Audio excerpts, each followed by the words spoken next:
Good morning, everyone. Welcome to our end-of-course review session. Today, we'll be focusing on race and ethnicity. This is an important topic that touches on many aspects of our society.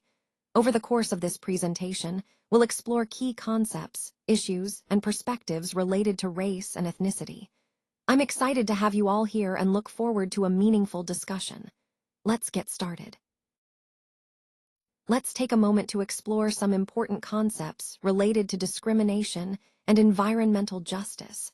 Sometimes, discrimination isn't just about targeting minorities. It can also involve members of the majority groups. This is often discussed in debates about affirmative action and equal opportunity policies. One form of discrimination we should understand is called reverse discrimination. This occurs when services like loans or insurance are denied based on the racial makeup of a neighborhood, rather than on an individual's creditworthiness. It highlights how systemic biases can influence decisions at a community level. Speaking of systemic issues, there's a concept called institutional discrimination. This refers to policies or practices embedded within organizations that produce discriminatory outcomes over time. These are not just individual acts, but are built into the structure of institutions themselves. Another example involves communities built on contaminated land. Think of neighborhoods with environmental hazards due to historical neglect.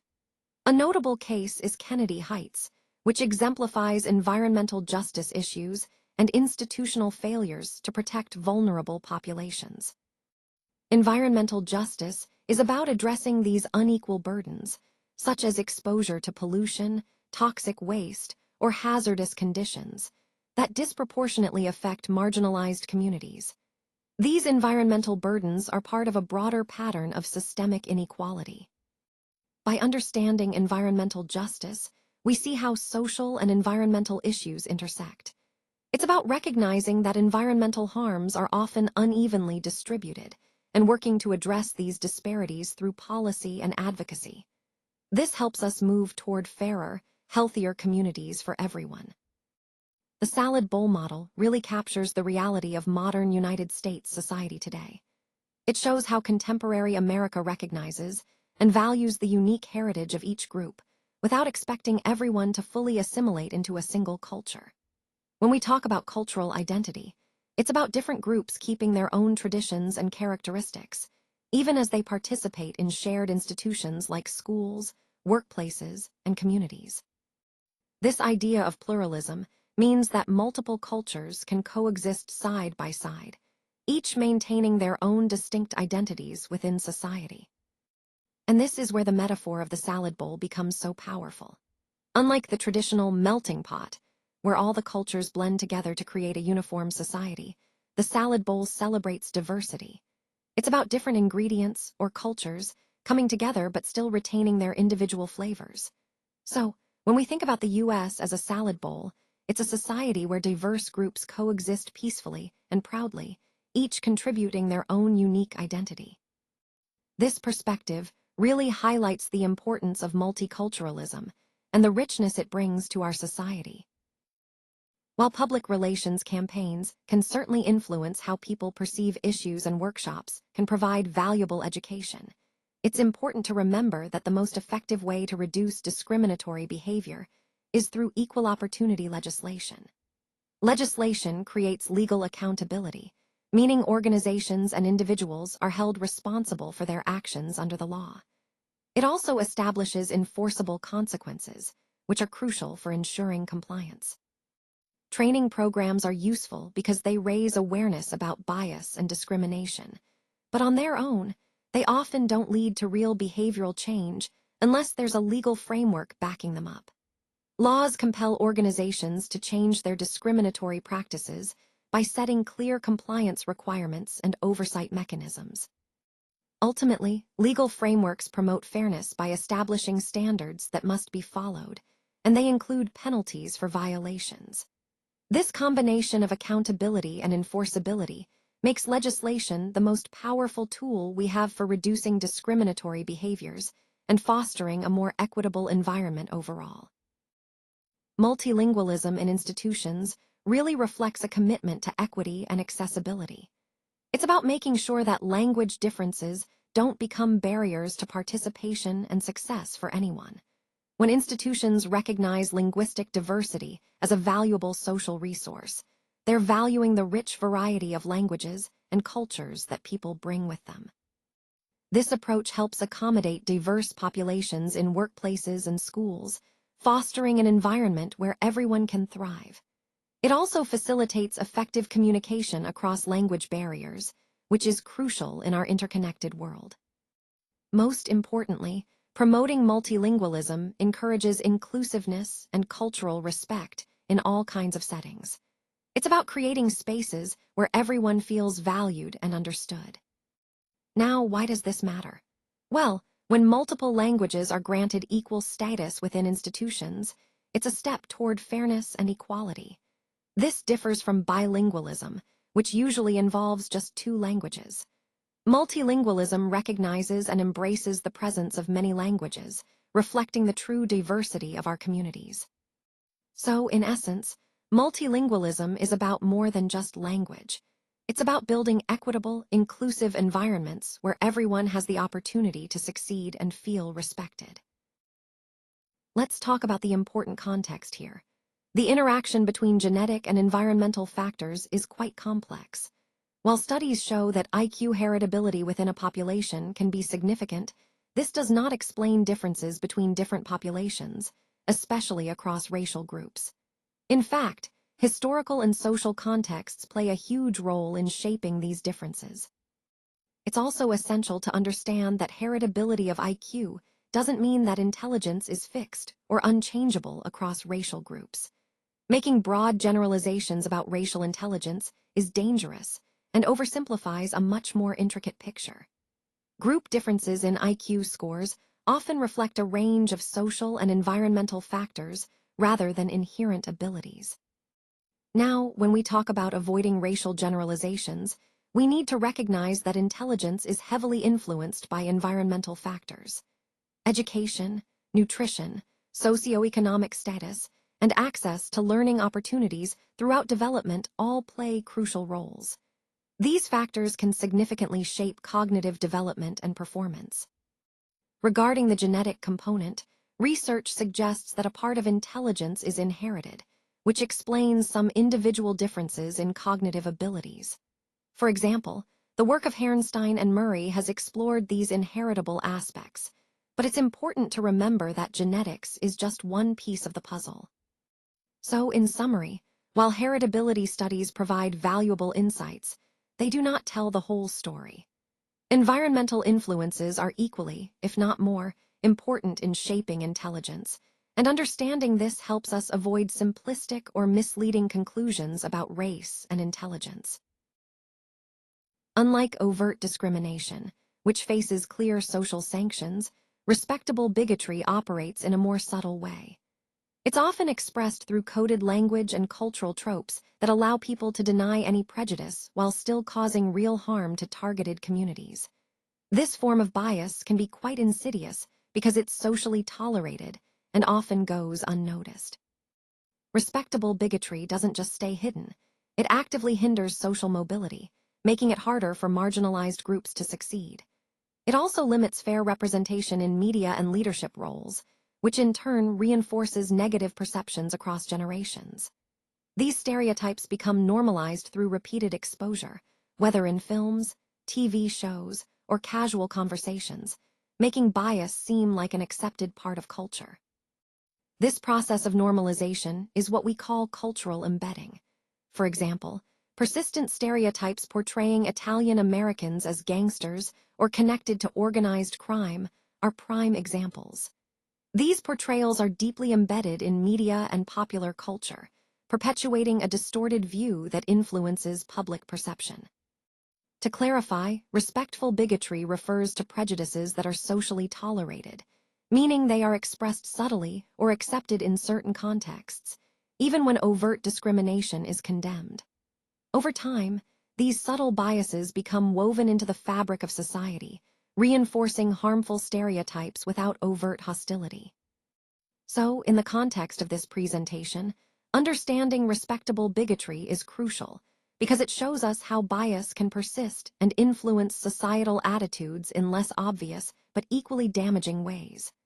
Recognizing these patterns helps us work toward more genuine inclusion and fairness. Let's explore how exploitation theory differs from other explanations of prejudice, such as scapegoating theory, which suggests that minorities are blamed for societal problems, and normative theory, which views prejudice as a learned cultural behavior.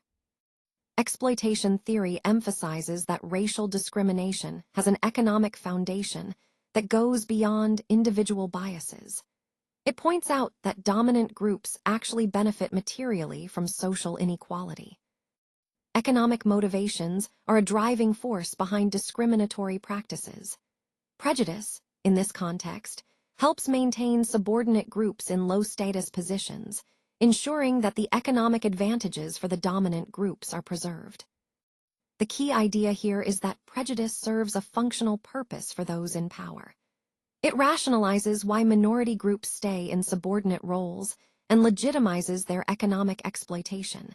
Think low wages and poor working conditions. Rooted in the Marxist tradition, exploitation theory posits that prejudice is a tool used by dominant groups to justify and sustain economic inequality. It highlights the ongoing class struggles and the material benefits enjoyed by those in control.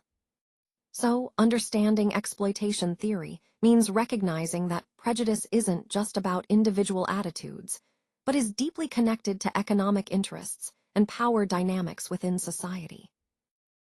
This principle helps us understand how cultural revival movements happen, how ethnic identity can persist over time, and why we often see shifts in how people identify ethnically across different generations in immigrant communities. Specifically, the third-generation principle describes a fascinating pattern. Grandchildren of immigrants often end up rediscovering and reconnecting with their ethnic roots. This usually happens after their parents' generation, who focused more on assimilation and blending into mainstream society. In contrast to linear assimilation theories, which suggest that ethnicity gradually fades away with each new generation, this pattern shows that ethnicity can actually reemerge and become important again. So, what we see is that grandchildren might seek out their cultural heritage, embrace their ethnic identity, and pursue meaningful cultural connections. This rediscovery often marks a kind of cultural revival, highlighting that ethnic identity is not just a one-way fading process, but can fluctuate and be revived over time. It's a reminder that identity is complex, layered, and often cyclical, especially within immigrant communities. All-weather liberals represent the ideal model for social attitudes, demonstrating a complete absence of prejudice in both thought and action, regardless of the social context or pressure.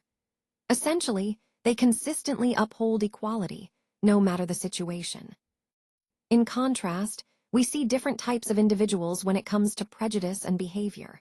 For example, all-weather bigots hold prejudiced beliefs and also act on them, which is discriminatory behavior.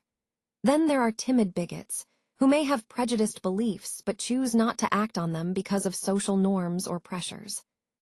On the other side, we have reluctant liberals, people who genuinely believe in equality and practice it consistently, even when it's difficult. They align their attitudes and behaviors with their values.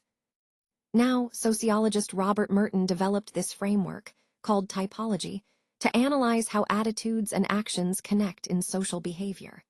His model highlights 4 types, and today we're focusing on all-weather liberals. These are the individuals who exemplify perfect consistency. They believe in equality and act accordingly, regardless of the social environment or pressure. This concept is crucial because it highlights the ideal of true egalitarianism, where beliefs and actions are aligned without influence from external pressures, representing the most admirable and consistent social attitude. The debate we're looking at today revolves around a fundamental question. Does true equality mean ignoring differences, like in the concept of color blindness, or does it require actively addressing historical and ongoing inequities through targeted interventions, such as affirmative action? This approach, color blindness, often claims to promote fairness by treating everyone equally, but in reality, it can unintentionally maintain the status quo. By ignoring the ways in which systemic discrimination has shaped opportunities and outcomes, it makes it difficult to implement meaningful corrective measures for both past and present discrimination. In fact, colorblind policies can actually sustain existing racial inequalities. When policies refuse to acknowledge race, they overlook the systemic barriers that have historically disadvantaged minority groups. This means that ignoring race doesn't erase disparities. Instead, it often prevents us from tackling the root causes of those disparities. Now, let's talk about the critique of affirmative action. Critics often use colorblind rhetoric to oppose race-conscious policies. They argue that considering race in decision-making is itself a form of discrimination. Their stance is that policies should treat all individuals exactly the same, regardless of their race, by focusing solely on individual merit. Proponents of colorblindness believe that this approach promotes fairness because it doesn't give special treatment based on race. Instead, they emphasize equal treatment and opportunities for everyone, aiming to remove any bias associated with racial distinctions. So, in summary, colorblind policies advocate for ignoring racial differences altogether, claiming that this ensures fairness. However, this perspective can overlook the systemic inequities that need targeted efforts to be addressed effectively. Understanding this debate helps us see the complexities involved in creating truly equitable policies and the importance of balancing fairness with justice. While this stereotype might seem positive at first glance, it can actually be quite harmful. It creates unrealistic expectations that all members of these communities should succeed effortlessly, which isn't true and can overlook the real challenges they face. It also tends to obscure the genuine struggles and obstacles that many individuals encounter. Additionally, this stereotype can be misused to criticize other minority groups, implying they are less capable or less hardworking. For example, take Matthew and his community. Despite facing numerous obstacles, they have demonstrated success in education and careers. This shows how they are often viewed as a model minority, perceived as able to navigate mainstream society and achieve upward mobility. This perception is reinforced by their representation in high-status jobs and higher median incomes compared to other minorities. It also reflects a perception of professional success, particularly in academic settings, college enrollment, and advanced degrees. Overall, the model minority stereotype describes groups seen as achieving exceptional success across education, professions, and social integration, even while they face discrimination and challenges.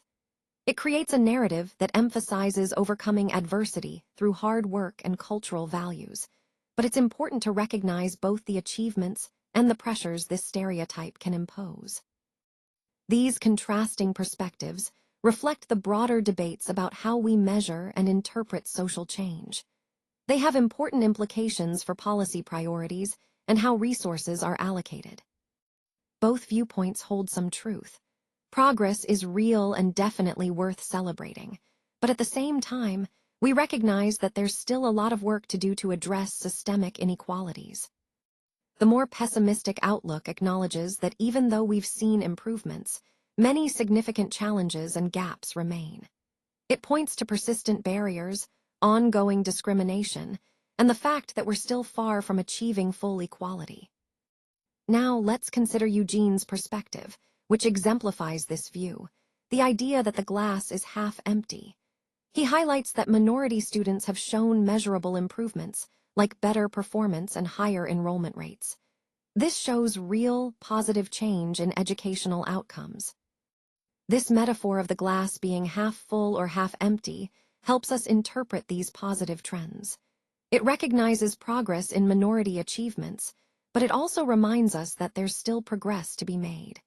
We need to keep working toward full equality, even as we celebrate the milestones we've reached.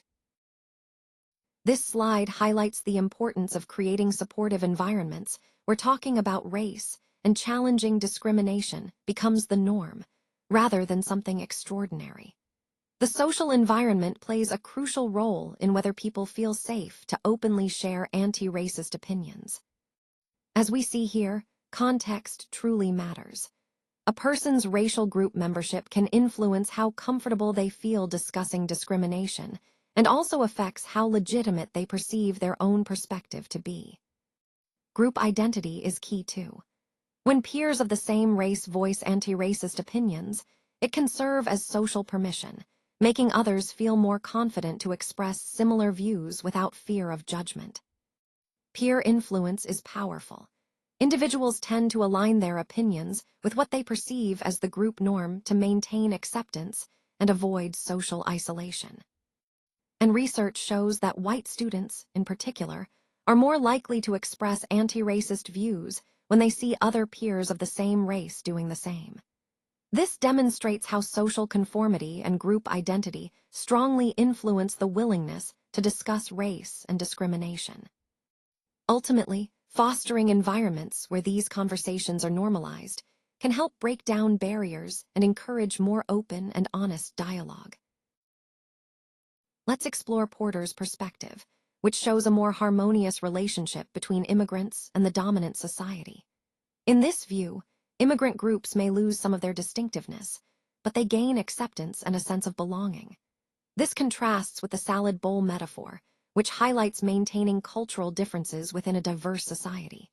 Instead, Porter's idea points toward the emergence of a unified American identity that incorporates many different influences. This new identity is formed as cultural elements merge, creating hybrid forms and shared practices, what we can think of as blending.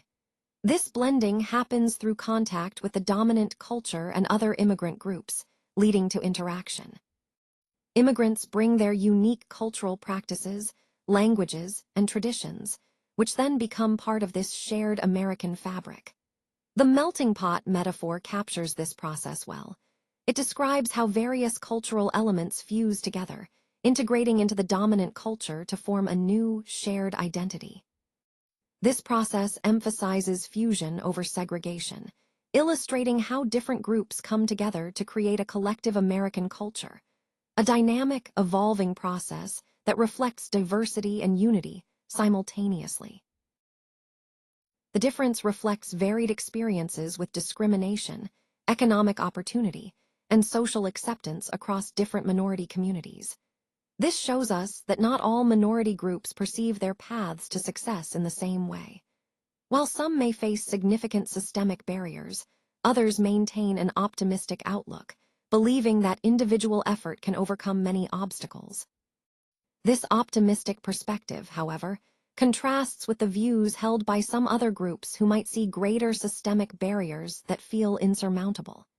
It's important to recognize these differing perspectives because they shape how communities approach challenges and opportunities. Moving on, this perspective indicates confidence in the opportunities available and the possibility of upward mobility through dedication and hard work. Many Asian American immigrants, for example, emphasize cultural values like persistence, effort, education, and delayed gratification. These values reflect a strong belief that personal action directly influences social mobility. In fact, the common Asian American immigrant perspective often boils down to the idea that hard work and perseverance are the keys to success in America. If you put in the effort, they believe, opportunities will follow. It's a mindset rooted in the idea that individual dedication can lead to upward mobility, which is a powerful part of their story and resilience. It's interesting to note that even Catholic Irish immigrants, who faced discrimination themselves, often held prejudiced views against Protestants. This shows us how victimization doesn't necessarily prevent people from perpetuating intolerance toward others. Religion played such a crucial role in shaping their group identity, creating a sense of in-group solidarity, but also out-group prejudice. When we talk about identity formation, being against religious pluralism essentially means resisting the idea of multiple religions coexisting with equal status in society. This resistance was particularly evident among Irish immigrants. For example, Protestant Irish immigrants, also known as Scotch Irish, arrived earlier and established themselves in America. They often viewed Catholic Irish immigrants with suspicion and hostility, which deepened divisions. Looking at the religious division, early Irish immigrants mostly favored Protestantism and actively opposed Catholicism. This opposition wasn't just about different beliefs. It reflected broader social divisions within immigrant communities based on religious affiliation. These divisions played a significant role in shaping social dynamics and attitudes during that period. Overall, these patterns of intolerance and division really highlight how religion was not just a personal belief, but a powerful force influencing group identities and societal interactions among Irish immigrants. This slide introduces the exploitation theory, which offers a powerful perspective on how economic motivations drive racial prejudice and discrimination. Essentially, it highlights that racism isn't just about individual attitudes or prejudices. It's deeply embedded in systemic functions that benefit those in power. You see, the system tends to keep minorities confined to hard labor and low-paying roles, which ultimately benefits the dominant groups. This isn't accidental. It's a deliberate maintenance of economic advantages. Discrimination is often rationalized through prejudiced beliefs that make exploiting marginalized groups seem natural or acceptable. For example, minority groups are frequently labeled as inferior, undeserving, or only suited for low-status work. This stigmatization serves to justify their treatment and keep them in subservient roles. At its core, the dominant groups seek to maximize profit and preserve their economic advantages by relying on cheap labor. This creates a cycle where discrimination is maintained not just through prejudice, but because it serves material interests. This perspective, rooted in Marxist thought, shows that racial prejudice is often driven by economic needs rather than purely psychological or cultural factors. So, in understanding this exploitation theory, we see how systemic racism is intricately linked to economic exploitation. It's about maintaining power and wealth at the expense of marginalized groups. You can see here that the pattern of diaspora exceeding the homeland population is quite common among several ethnic groups in America. This really reflects the country's long history as a major destination for mass migration. What this tells us is that successful assimilation is happening. Many ethnic communities have established strong identities here. At the same time, it highlights how important ethnic heritage remains in American society. For example, many Irish Americans still identify strongly with their Irish roots, even though they're several generations removed from the original immigrants. In fact, more Americans now identify as having Irish ancestry than the entire population of Ireland itself. This is a remarkable statistic, and it really speaks to the scale of Irish migration over the centuries, especially during the Great Famine of the 1840s, when millions fled Ireland looking for a better life. If you look at the numbers, there are about 33 million Irish Americans, more than 6 times the total population of Ireland, which is around 5 million. This comparison ratio really captures how deeply Irish heritage is woven into the American fabric. It shows how immigration has shaped ethnic identities across generations and continues to influence our national identity today. Let's take a closer look at some historical examples. For instance, the Puritans fled England seeking religious freedom. Similarly, many Jews escaped pogroms in Eastern Europe to find safety elsewhere. Today, we see refugees from countries where religious persecution still occurs. Religious freedom has long been a fundamental motivation for immigration to the United States. When people face a lack of religious freedom and tolerance, it can lead to serious consequences. This includes forced conversion or suppression of beliefs, social discrimination and exclusion, legal restrictions on religious practice, and even violence against religious minorities.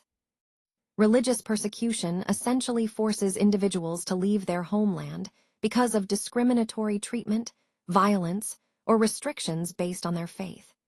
These are what we call push factors, conditions that drive people away from their countries. Push factors are different from pull factors, which are the attractive conditions in destination countries that draw immigrants in. In the case of religious persecution, the adverse conditions in their home countries make life difficult, dangerous, or even impossible for people of certain faiths. Understanding these push factors is crucial because they help us see why so many are compelled to leave their homes. Religious persecution is a key example. It's a powerful force that pushes people to seek safety and freedom elsewhere. Let's take a moment to understand the important context here. Even though legal protections like the 14th Amendment don't fully apply to illegal immigrants, it doesn't stop people from migrating. The main driver is economic desperation, not legal rights. You can see from ongoing migration flows that push factors, like the need for better economic opportunities, far outweigh concerns about poor working conditions or lack of legal status. Another key point is the role of remittances. Many migrants send money back home to support their families, creating strong incentives to endure tough conditions just to help loved ones. This family support is a powerful motivator. Now, when we look at wages in destination countries, even for those who are undocumented, they are often much higher than what migrants could earn in their home countries. This makes migration a rational economic decision. People are seeking better earning potential. Limited or no job opportunities back home also play a big role.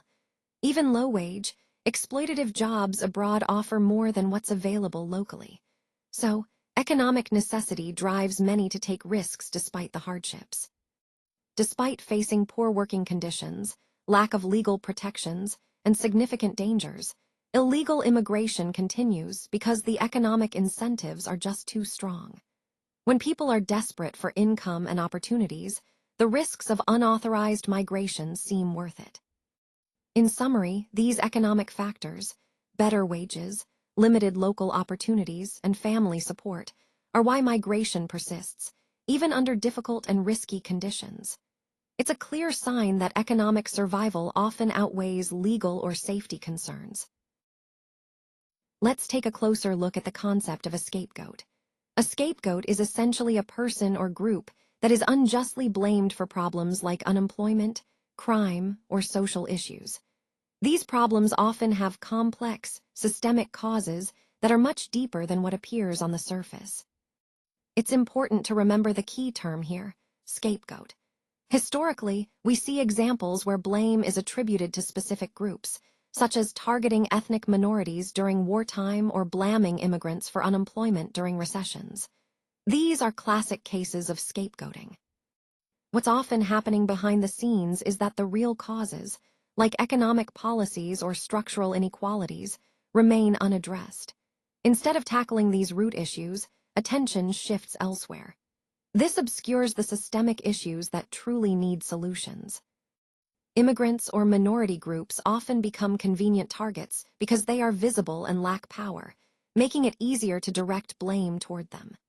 During times of economic downturn, unemployment, or social instability, people tend to feel anxious and frustrated, which makes them more vulnerable to scapegoating. When a social problem emerges, scapegoating occurs, unfairly blaming a group or individual for issues faced by society at large.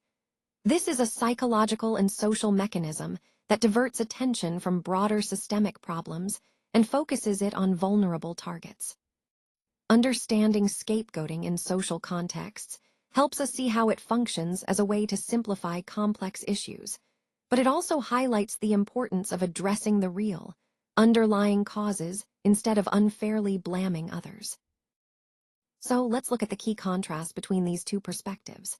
Functionalism asks, how does this institution contribute to social stability? It focuses on how social structures help maintain order and cohesion. On the other hand, conflict theory asks, who benefits from this arrangement and who is disadvantaged? It highlights exploitation and structural inequality, examining how dominant groups maintain their advantages and how power disparities persist. The conflict perspective emphasizes that society is an arena of competition for resources, and it focuses on power struggles and tensions between different groups. It's all about understanding the inequalities that are built into social systems. Conversely, the functionalist perspective assumes that there is a general consensus on societal values and goals. It examines the functions that customs and practices serve to keep society running smoothly. Functionalism views society as a system where different parts work together for the good of the whole, emphasizing stability and cohesion. Conflict theory, however, sees society as a place where ongoing struggles for power and resources shape social relations. Both perspectives are crucial. They offer contrasting but complementary views on how society operates, and understanding both helps us analyze complex issues like race and ethnic relations more deeply. Let's talk about Pierre Bourdieu's idea of cultural capital. Essentially, he developed this concept to help us understand how privilege is passed down from one generation to the next through non-monetary means. It's not just about money, it's about the kinds of knowledge, skills, and social connections that give people an advantage in society. For example, those with greater cultural capital tend to navigate institutions, like schools or companies, more successfully. This includes a good understanding of art, literature, etiquette, and cultural practices that are highly valued in professional and academic settings. We often call this cultural competence. Cultural competence also involves social networks, knowing the right people, having connections to elite institutions, and accessing resources through family relationships. These are all important because they open doors that might otherwise be closed. Then there's family background, which provides individuals with specialized abilities, linguistic skills, cultural literacy, and a good grasp of social norms within the dominant culture. These are the kinds of assets that shape how someone interacts with the world. Knowledge and skills, on the other hand, come from formal education, degrees, credentials that signal competence and provide access to opportunities. Education acts as a key component of cultural capital, helping individuals move upward socially. To sum up, cultural capital consists of non-economic assets, things like knowledge, skills, education, and family background, that people use to achieve social mobility and advantages. Unlike financial wealth, these assets are more about cultural and social competencies that facilitate success. Understanding this helps us see why some groups have advantages over others, not just because of money, but because of these cultural and social resources that are inherited or acquired. Let's talk about what we mean by a racially unequal status quo. This refers to how colorblind racism actually works to defend existing racial inequalities. It does this by denying that these inequalities even exist or are important, which makes it really hard to push for policies that could correct them. Now, one key point is that this form of racism attributes racial disparities to individual failings rather than to broader, structural racism. Essentially, it blames minorities for their own disadvantages, ignoring the systemic issues at play. Moving on, this mindset shifts responsibility. By denying that racism exists, color blindness prevents us from addressing discrimination when it occurs, which helps maintain the current inequalities instead of challenging them. It also perpetuates the status quo by refusing to acknowledge racial differences or their social significance. The idea is to treat everyone equally, but in doing so, it often ignores the real social realities that different racial groups face. Another important point is that it claims race no longer matters, or that racism has been eliminated entirely. This perspective ignores the ongoing disparities and discrimination that many communities still experience today. Overall, colorblind racism is a modern form of racism that keeps racial inequality in place. It claims to treat everyone equally, but in reality, it defends and maintains existing racial disparities by denying the importance or reality of race altogether. So, while the model minority stereotype might seem like a positive label, it actually masks some real challenges that these communities face. It creates unrealistic expectations, implying that they should be doing perfectly all the time, which isn't true. Plus, this stereotype is sometimes used as a weapon to criticize other minority groups, suggesting they're not trying hard enough, which is unfair and unhelpful. Usually, these communities are perceived as nonviolent and compliant, meaning they tend not to engage in political protests or violence. This perception makes them seem non-threatening to the dominant groups in society, which can be a double-edged sword.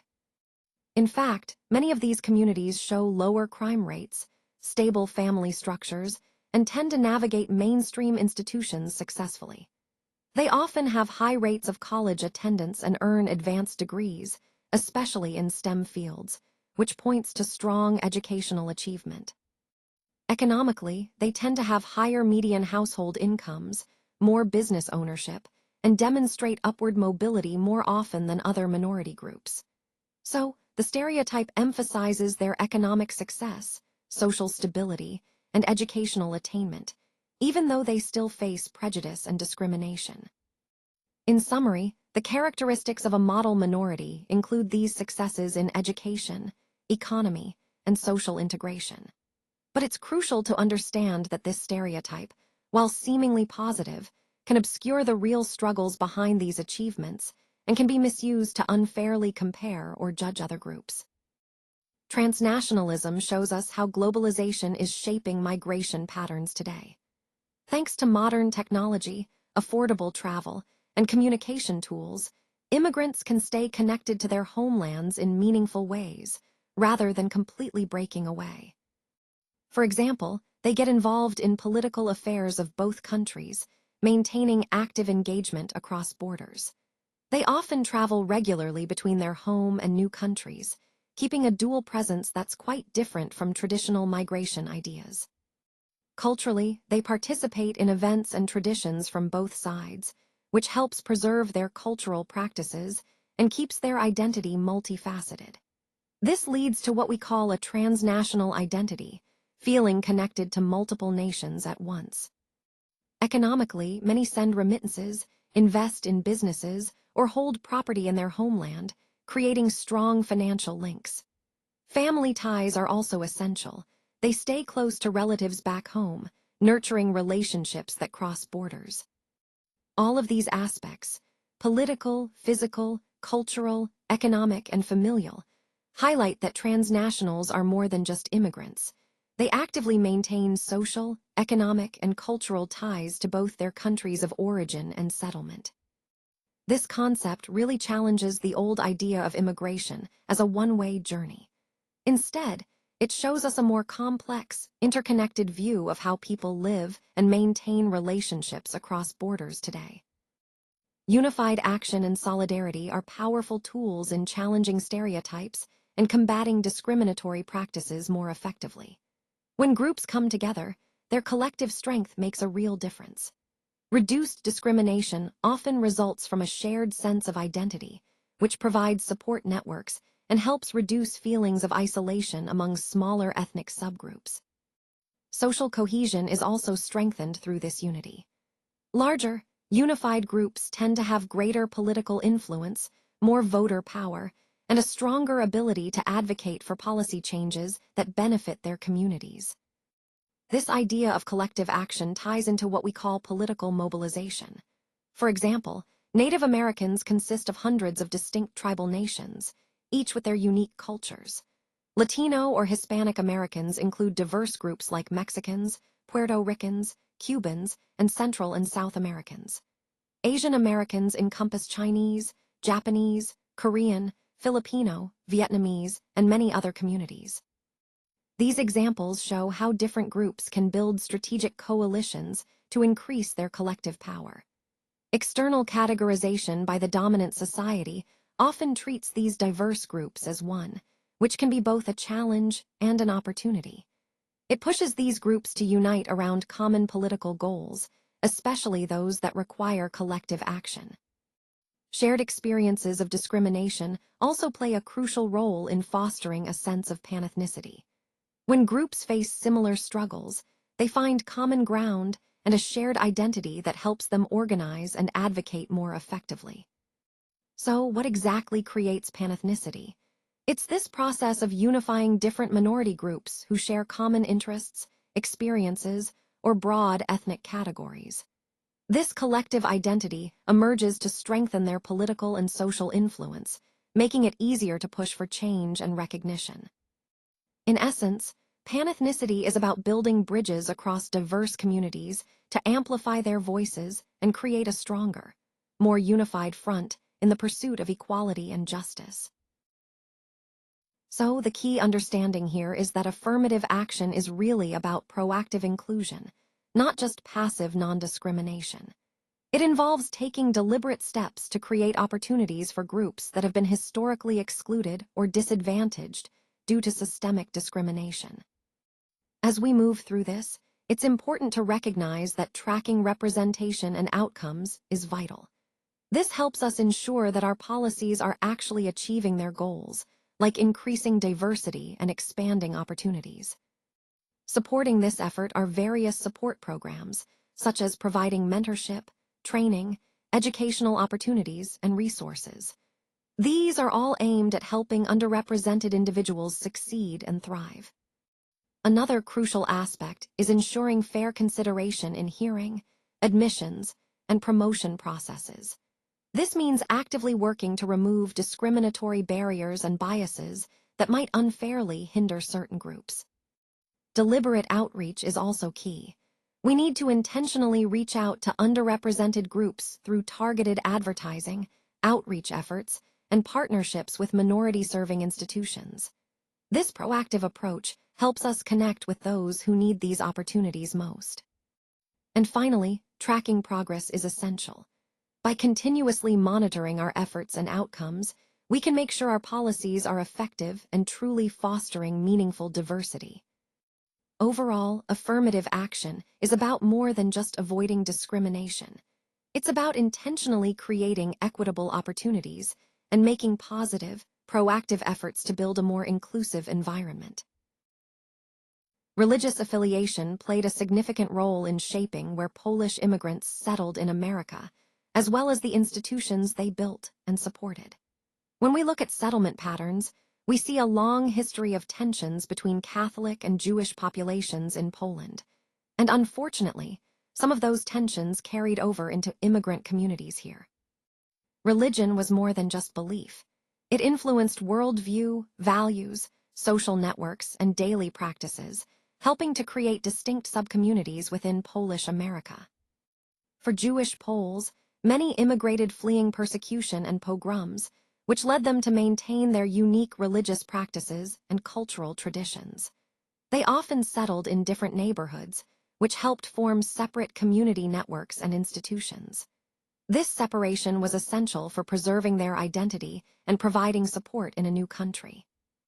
On the other hand, most Polish immigrants were Catholic, and the Catholic Church quickly became a central institution for maintaining Polish culture, language, and community ties in America. Parish churches didn't just serve spiritual needs, they became cultural hubs, organizing social life and reinforcing community bonds.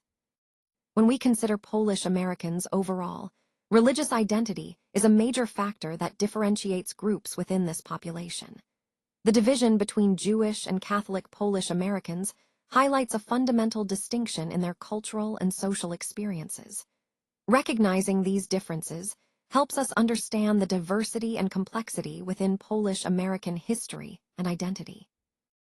Understanding the English role in founding conceptions of whiteness reveals how racial categories are actually socially constructed rather than naturally given. This means that the idea of what it means to be white was shaped by social and cultural forces, not some inherent biological fact. These categories serve to maintain power for specific groups, especially those already in control. The dominance of the English language, Protestant religion, and cultural practices became the standard against which everyone else was measured. This is what we call cultural hegemony, when one group's norms and values become the perceived standard, often marginalizing others. English ancestry, in particular, became associated with legitimate power. This influenced policies like immigration and naturalization laws, which favored Northern Europeans, reinforcing the idea that certain groups were more deserving or appropriate to hold power. This ties into the power structure established by English colonists, who created racial hierarchies that placed themselves at the top. They defined who counted as white and who didn't, reinforcing social and racial inequalities. Racial classification was embedded in the legal system, with English common law forming the basis of American law. Laws about racial categories and citizenship drew heavily from English legal traditions, shaping who was included or excluded from full societal rights. Furthermore, the English established the 13 original colonies, bringing their language, legal traditions, and governance structures. This laid the groundwork for the American political and social order.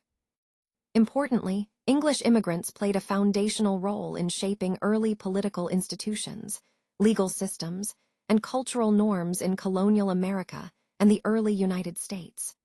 Through these actions, they helped define the social concept of whiteness and constructed racial hierarchies that continue to influence American society today. Let's take a closer look at Merton's typology and what it reveals about the relationship between attitudes and behaviors related to prejudice and discrimination. Essentially, Merton's framework shows us that changing laws and social norms can influence how people behave, even if their underlying prejudiced attitudes stay the same. For example, someone might hold prejudiced beliefs but choose not to act on them because of social expectations. This is what we see with the all-weather bigot, who is prejudiced and always discriminates. On the other hand, there are individuals like the all-weather liberals, who are not prejudiced and consistently act in an egalitarian way. But what's really interesting is the group called the timid bigots. They personally believe in equality but still discriminate due to social pressure. Similarly, the reluctant liberals don't hold prejudiced views and act without discrimination, even if societal norms are pushing them to conform. Overall, this typology highlights that attitudes and behaviors don't always align perfectly. People can act discriminatorily without prejudice, or hold prejudiced beliefs, but refrain from acting on them because of social influences. It's a reminder of how complex human behavior is and how social context shapes our actions, which ties directly into our broader discussion of social norms and change. Let's delve into conflict theory, which is heavily influenced by Karl Marx. This perspective offers crucial insights into understanding racial and ethnic inequality. It helps us see how dominant groups maintain their privileges by controlling institutions, while marginalized groups mobilize in response to challenge and seek change. In society, there's a constant competition. Different groups have opposing interests, and power struggles are common, especially between those with unequal resources.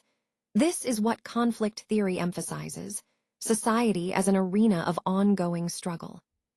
Contrasting this, there's the conflict view, which highlights that society operates through competition, opposing interests, and power struggles.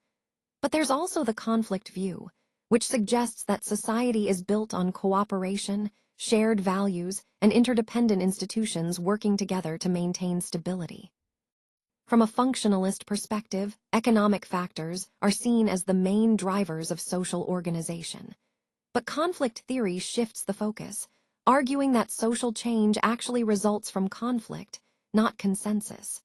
Subordinate groups resist and challenge exploitation, fighting to overcome their disadvantages.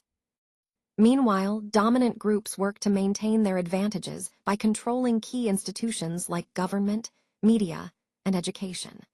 Power inequalities shape social relationships, reinforcing the status quo and perpetuating disparities. The core idea here is that conflict theorists see society as fundamentally marked by struggle, between those who hold power and those who are exploited. Instead of emphasizing harmony, this view centers on competition, disparities in power, and ongoing tensions over resources and social standing. So, in essence, conflict theory provides us with a lens to understand how inequality persists and why social change often comes through struggle and resistance. It's a vital perspective in analyzing racial and ethnic inequalities, revealing the mechanisms behind privilege and oppression. Let's explore some of the unique aspects of Italian immigration to America. Initially, strong regional identifications and dialects played a big role in shaping Italian-American identity. In fact, Northern and Southern Italians sometimes saw each other as distinct groups, which made it harder to develop a unified community. Most Italian immigration happened between 1880 and 1920, during what we call the New Immigration period. During this time, Italians faced more discrimination compared to earlier Northern Europeans who arrived earlier. It's important to remember that Italy wasn't unified as a nation until 1861, which is relatively late compared to other European countries. Because of that, early Italian immigrants often identified more with their specific regions, like Sicily or Naples, rather than as Italians as a whole. Unlike immigrants from countries like England, France, or Poland, Italians didn't play a significant role in the American Revolution. They arrived in large numbers much later, which influenced how they were perceived and their contributions to early American history. All these factors, regional differences, late unification, and limited early involvement, make the Italian immigration experience quite unique. Understanding these points helps us better grasp the particular challenges Italian Americans faced as they built their community in a new land. Naturalization is a crucial step in the immigration process because it officially grants immigrants full citizenship rights and responsibilities. It's the final stage of the journey, where immigrants become recognized as full members of the political community. This means they gain protections under the law, the right to vote, and the ability to hold public office. When someone receives their certificate of naturalization, they are granted citizenship. But it's not just about the certificate, it's about taking an oath of allegiance. This oath requires individuals to pledge loyalty to the United States, renounce any foreign allegiances, and commit to supporting the Constitution. It's a significant moment that symbolizes their new status. To become a citizen, there are also some knowledge and language requirements. Applicants must pass tests demonstrating their English language skills and their understanding of U.S. history, government, and civics. This helps ensure they are prepared to participate fully in civic life. There are also residency and moral character requirements. Applicants need to have continuously resided in the U.S., meet physical presence requirements, and demonstrate good moral character over time. Additionally, they must be at least 18 years old and have had legal permanent resident status, or a green card, for a certain period, usually 5 years. So, in summary, naturalization is a legal process by which a foreign-born individual becomes a U.S. citizen. It grants the same rights and responsibilities as native-born citizens and is fundamental to the integration and full participation in American civic life. On this slide, we see that relative deprivation can actually serve as a powerful motivator for collective action and demands for equality. When people perceive a gap between their expectations and their actual situation, it often leads to feelings of frustration and resentment. This is what we call perceived injustice. Perceived injustice occurs when individuals compare their circumstances either to others who are similar or to aspirational groups they look up to. This social comparison can create a sense of unfairness, even if their basic needs are being met. For example, an immigrant might have adequate housing and food, but if they compare their opportunities to those of native-born citizens, they might feel deprived or disadvantaged. This feeling isn't necessarily about lacking essentials like food or shelter, what we call absolute deprivation, but about feeling that they are unfairly disadvantaged compared to others. Absolute deprivation refers to lacking basic necessities for survival, such as food, shelter, healthcare, or safety. The key contrast here is that relative deprivation focuses on perceived disadvantages compared to others, even when one's fundamental needs are satisfied. This concept helps explain why social dissatisfaction can persist or even grow despite improvements in objective living conditions. People tend to measure their situation against reference groups, not just absolute standards, which influences their feelings of deprivation. In essence, relative deprivation is about the perception of being worse off than others, which can be a significant driver for social movements and collective action. Recognizing this helps us understand the emotional and psychological underpinnings of social unrest and demands for change. Let's talk about how institutional discrimination operates across various areas of society. Starting with employment, we see practices that favor certain networks and credentials, which can unintentionally exclude minority groups. This often results in hearing practices that perpetuate existing inequalities. Moving to housing, redlining, restrictive covenants, and discriminatory lending practices historically prevented minorities from accessing quality housing and homeownership opportunities. These practices have long-lasting impacts on wealth accumulation.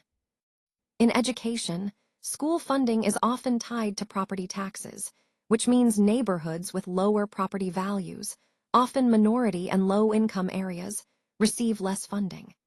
This creates disparities in educational resources and opportunities. The key point here is that these practices become normalized. They are accepted as the way things are done. This normalization makes it difficult to recognize or challenge them because they seem like standard procedures. When we look at the overall impact, these normalized practices affect entire categories of people across multiple institutions. Over time, they create cumulative disadvantages that are hard to undo. It's important to understand that many of these policies appear race-neutral on the surface.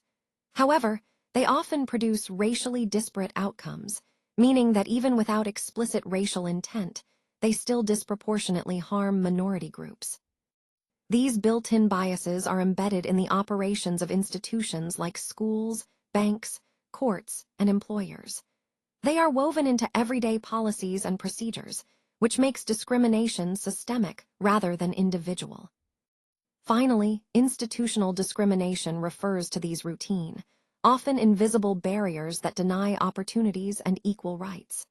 Unlike individual acts of prejudice, this systemic discrimination is built into the very fabric of societal institutions, giving it a persistent and pervasive nature. Understanding this helps us see how deeply rooted and complex these issues are, and why addressing them requires systemic change rather than just individual actions.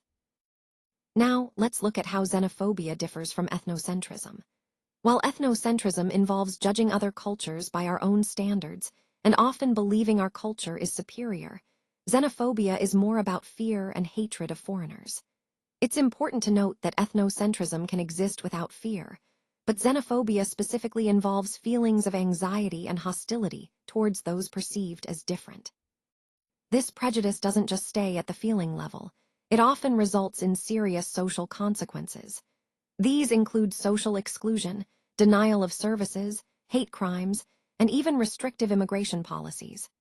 Basically, xenophobia can lead to discriminatory outcomes like active dislike or hatred, expressed through verbal abuse, exclusion, or violence against foreigners. There are two key components to understand here. First, the hostility component, which is that irrational suspicion or suspicion of threat, viewing people from other countries as dangers. And second, the fear component, that irrational anxiety or fear of strangers or outsiders. To sum up, xenophobia is fundamentally about the fear or hatred of strangers, or those perceived as different. This prejudice can lead to social exclusion, discrimination, and sometimes even violence against immigrants and minority groups. Recognizing these distinctions helps us better understand the serious impact xenophobia has on society and the importance of working towards greater inclusion and understanding. Let's talk about how glass walls and glass ceilings work together to limit career advancement through multiple mechanisms. These barriers can really restrict progress in several ways. First, there's the issue of compounding barriers. Minorities and women are often funneled into support roles like HR or administrative positions rather than into core business functions, such as operations or sales. This limits their exposure to diverse areas within the company. Next, we see the disproportionate effect of these barriers. Glass walls tend to trap individuals within specific departments or career tracks, which prevents them from gaining the broad experience needed for senior leadership roles. Without that variety of experience, advancing becomes much more difficult. Now, let's consider the impact on professional growth. These barriers limit horizontal movement, that is, moving across different roles or departments, and restrict skill development. Essentially, there's an invisible barrier that makes lateral moves into roles offering diverse experiences much harder for minorities and women. This brings us to the concept of the glass wall itself. The glass wall acts as an invisible barrier that prevents vertical, upward career mobility. Even if someone is highly qualified, these barriers can still block their path to top leadership positions. To clarify, the glass ceiling is often discussed as the barrier to upward mobility. But the glass wall is different. It limits lateral movement and opportunities to gain varied experience within the organization. So, while the glass ceiling keeps you from climbing higher, the glass wall keeps you from moving across roles and gaining the exposure needed to grow. In summary, both the glass wall and the glass ceiling serve as invisible barriers that restrict career advancement, but they do so in different ways, one horizontally, the other vertically. Understanding these distinctions helps us see where these barriers exist and how they can be addressed to promote a more equitable workplace. Recognizing race as a social construct doesn't mean that race is just imaginary or unimportant. What it really means is that racial meanings are created by people, by societies, and because of that, they can also be challenged and changed. It's important to remember that race is very real in its consequences. Even though there's no biological basis for racial categories, they have powerful effects on people's lives. For example, race influences access to resources, opportunities, and social treatment. Racial categories are used to organize power relations. Basically, who has more influence and who has less. These categories help determine who gets access to jobs, education, housing, and other resources, which in turn shapes social inequalities. Despite being socially constructed, race has a profound impact on group identities, social experiences, and life chances. It shapes how people see themselves and others, often reinforcing social divisions. An interesting point is that racial definitions are not fixed, they change over time. For instance, groups like the Irish, Italians, and Jews, who were once considered non-white, are now classified as white in America. This shows that racial categories are fluid and historically variable. And because racial categories are created by societies rather than by nature, different cultures and countries classify race in different ways. This highlights their socially created nature. Race is a product of social and historical contexts, not biology. Ultimately, understanding race as a social construct challenges the idea of biological racism. It reveals that racial categories serve social and political functions. They're about organizing power and maintaining social structures. Recognizing this helps us see that race is something we can change, and that change is essential for creating a more just society. Let's take a closer look at some of the key points on this slide. First, we see that minorities are often concentrated in low-wage service work. This means that many minority groups are found in jobs that pay less and often involve hard, repetitive labor. We also see that there are racial wage gaps even when workers are in similar jobs. So, two people doing the same work might not be paid equally, and this wage disparity is rooted in racial inequalities. Undocumented workers, particularly in agriculture, are another important aspect. These workers are essential to the industry, but often face exploitation and limited rights. Now, moving to the broader themes, we see that class interests play a big role in driving racial hierarchies. Essentially, economic and class interests help maintain racial divisions in society. Prejudice is often used to justify this exploitation, making it easier for those in power to justify keeping certain groups in subordinate positions. Racism, in this context, benefits the dominant groups economically. It helps preserve existing economic advantages by maintaining a system where certain groups are relegated to low-paying, hard labor roles. Let's explore the key principles behind this system. Prejudice and discrimination aren't just individual biases, they actively perpetuate the system. They prevent upward mobility for subordinate groups and help preserve the economic hierarchy. This system keeps subordinate groups confined to low-pay, hard labor positions, which directly benefits the dominant economic interests. Minority groups are often stigmatized as inferior, which justifies their exploitation and keeps them in these roles. The creation of subordinate groups is a strategic move by dominant groups. They seek to maximize profits by relying on cheap labor and maintaining their economic advantages over others. Finally, this all ties into the exploitation theory, rooted in the Marxist tradition. It suggests that racial discrimination isn't accidental, but is driven by economic exploitation. The idea is that those in power use prejudice to serve their material interests, and this dynamic is part of ongoing class struggle. In summary, this slide emphasizes how racial hierarchies and discrimination are intertwined with economic motives, and how prejudice serves to sustain systems of exploitation that benefit the dominant groups. Understanding race as socially constructed doesn't mean it isn't powerful or impactful. In fact, race deeply influences our life experiences, the opportunities available to us, and how we see ourselves. This is because societies treat race as real and meaningful, shaping our social realities. The key idea here is that race is a social construction. That means racial meanings aren't natural or inevitable. They're created, maintained, and can even be changed through human interactions, institutions, and power structures. For example, racial categories are used to organize power, which affects who has access to resources and opportunities. Different societies classify race in different ways, which shows that these classifications are social rather than biological. This cultural variation highlights that how we define race can vary widely across different contexts. Moreover, definitions of race are not static, they change over time. What was once considered white in one era might be expanded or redefined in another.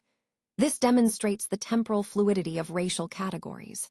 Historically, race was created to justify colonialism, slavery, and inequality. These categories weren't naturally occurring, but were constructed to serve specific social and political purposes. The bottom line is that race is not a fixed biological trait. Instead, it's shaped by historical and social forces. Sociologists emphasize that race is a social construct, meaning these categories are created and given meaning by society, not based on inherent biological differences. Recognizing this helps us understand that race is a social reality that can be challenged and changed, not an unchangeable truth. Remember, prejudice is essentially an attitude or belief about a group. It's what you think and feel, not necessarily what you do. Think about feelings like fear, disgust, or contempt. That's the emotional side of prejudice. These feelings lead to favorable or unfavorable evaluations of groups, which we call attitudes. Prejudice often involves oversimplified and generalized beliefs about a group's characteristics. That's what we refer to as stereotypes.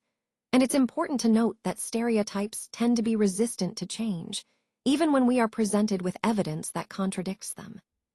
Prejudice can be prejudgment, meaning it's formed before you even get to know the individuals within that group.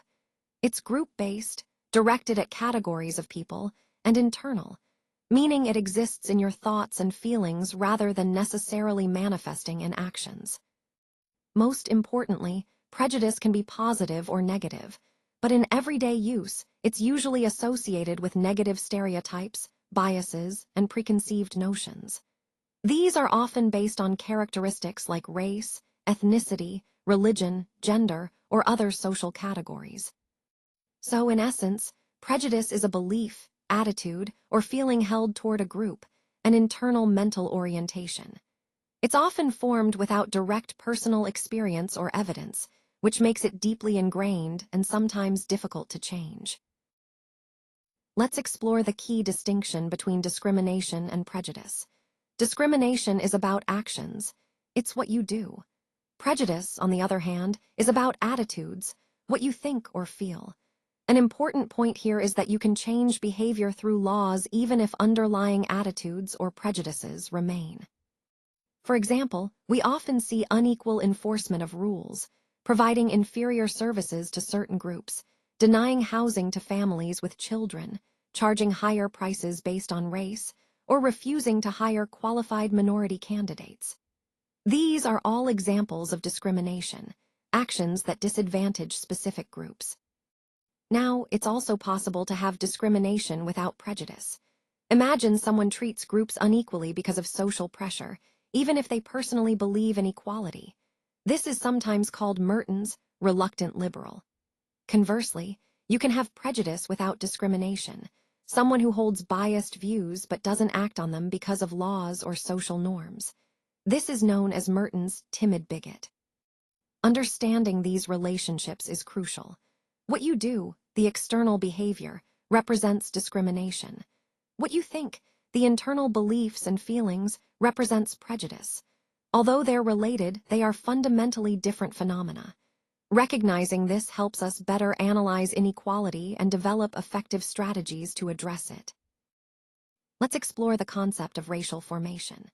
Racial formation refers to the way the social construction of race is always changing through various socio-historical processes. It's important to understand that race is neither fixed nor natural.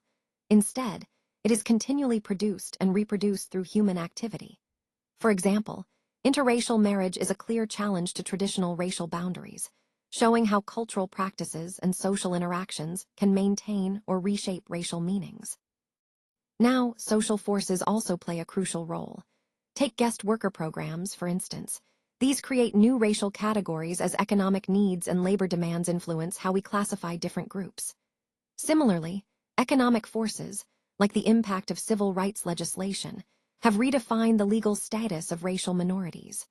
Laws, policies, and social movements are powerful tools that shape and reshape racial categories over time.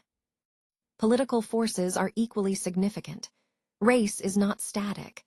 It's constantly being formed and reformed through ongoing social struggles and institutional changes. This is a dynamic process, and it's happening right now as different groups advocate for recognition and rights. This all ties into the idea of a continuous process. Different historical periods produce different racial formations because of shifting economic needs and power relations. Each era's specific context influences how race is understood and organized. We also need to consider racial projects. These are specific efforts by institutions or groups to define or redefine racial categories and their meanings. They are deliberate actions that impact how race is perceived and experienced in society.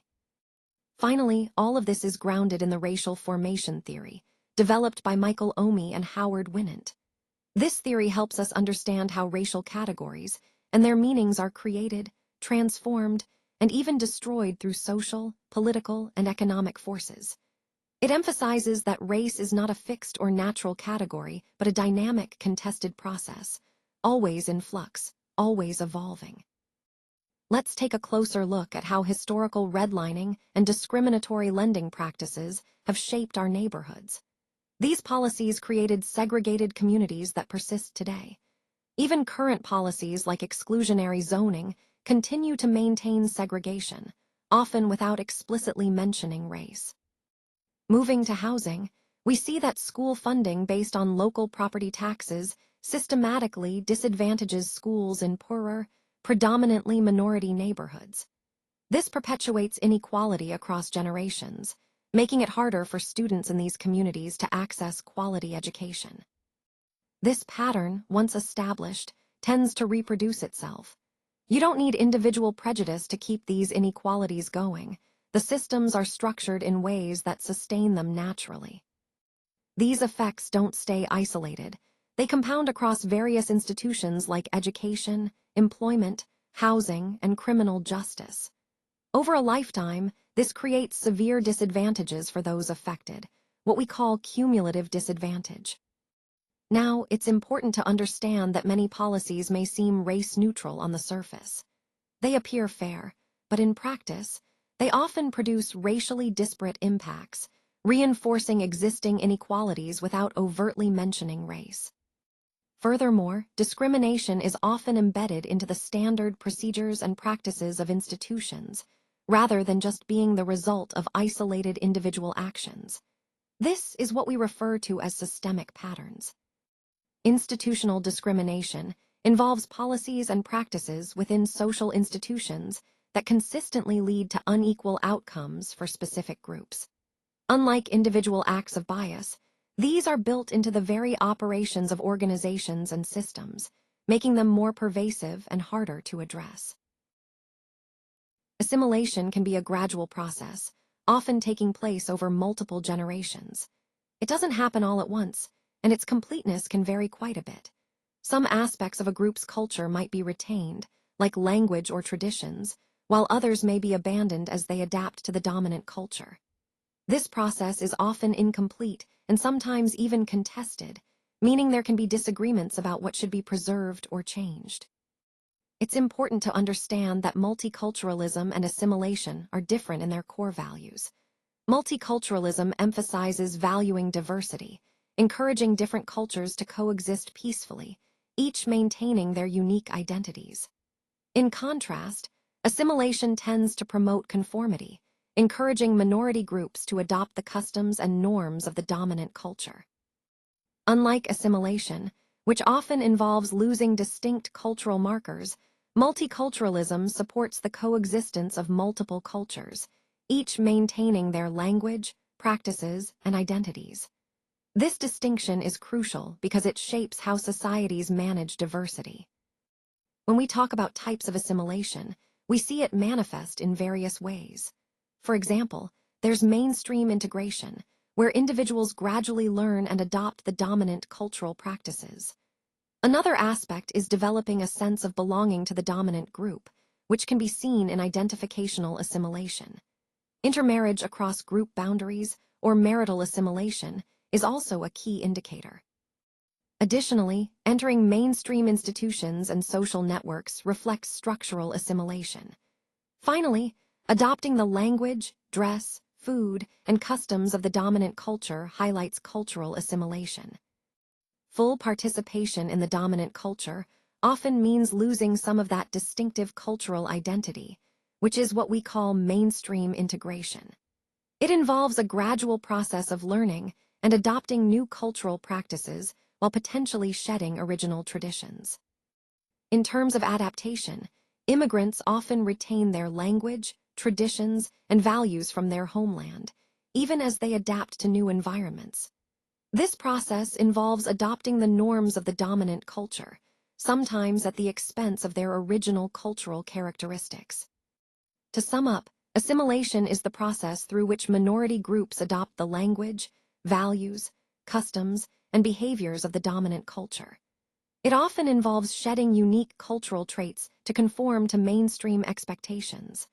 Understanding this process helps us see how societies evolve and how different groups navigate their identities within a larger social framework. This approach helps us understand how systemic advantages tied to racial identity work, even when there aren't any overtly racist individuals or policies in play. It's really about uncovering the deeper structures that sustain inequality. Whiteness studies challenge the idea that whiteness is just the absence of race.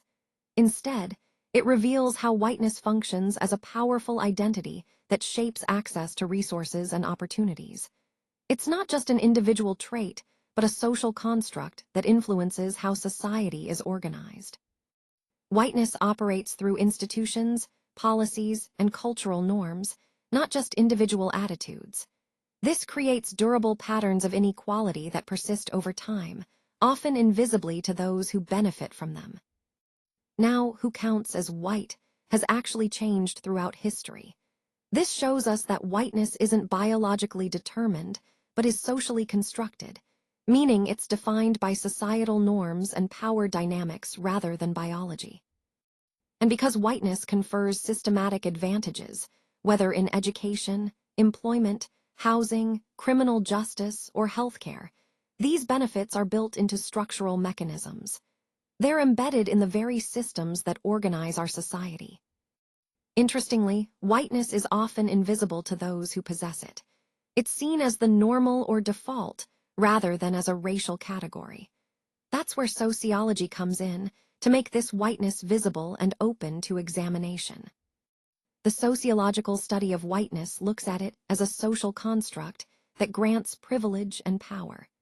It encourages us to see how racial advantages operate within societal structures, rather than treating whiteness as neutral or just a background identity. By understanding whiteness in this way, we can better see how privilege and systemic inequality are maintained, and how they are embedded in the fabric of social institutions. Intersectionality helps us understand that we can't look at identities in isolation. Instead, it reveals the complex social dynamics at play, showing us why one-dimensional approaches to equality often fall short. For example, she may face barriers that are different from those faced by white women or black men, which means we need to analyze both her race and gender together. A black woman's experience, for instance, can't simply be understood by adding black plus woman. She encounters unique challenges that aren't purely about race or gender alone, but rather about how these identities intersect. Let's consider some key concepts. Complexity reminds us that people can be privileged in some areas while oppressed in others. Context-dependent means that which identities are most relevant can change depending on the situation. Simultaneous operation points out that multiple systems of oppression, like racism and sexism, work together at the same time. And multiplicative effects mean that identities don't just add up, they create entirely new, unique experiences. At its core, intersectionality is a framework. It helps us see how social identities like race, gender, class, sexuality, and ability interact and influence each other's impact. It recognizes that these categories are interconnected and mutually shaping. Overall, understanding intersectionality allows us to see the full picture, to appreciate the complexity of individual experiences, and to work toward more inclusive and effective solutions. Embraces complexity and change as defining characteristics. This metaphor highlights that national identity is never fixed or complete. It acknowledges that cultural compositions are always in flux, shaped by ongoing immigration, cultural exchange, and social transformation. When we think about the implications, the kaleidoscope is a powerful image. It emphasizes dynamic change and continuous reconfiguration, showing us that cultures are always shifting and reassembling. In contrast, a mosaic suggests a fixed pattern and position, implying stability but less flexibility. A salad bowl, on the other hand, suggests stable, unchanging pieces, and the melting pot implies blending into uniformity. But the kaleidoscope metaphor stands out because it captures that diversity and change create richness and complexity, rather than chaos or fragmentation. It's about complex beauty. Elements recombine in new ways, creating fresh cultural patterns and relationships. This ongoing process is driven by immigration, migration, cultural evolution, and generational changes. It's a continuous transformation where many distinct cultural groups, identities, and traditions coexist simultaneously. The kaleidoscope metaphor illustrates this constant diversity and perpetual change within a nation's cultural makeup.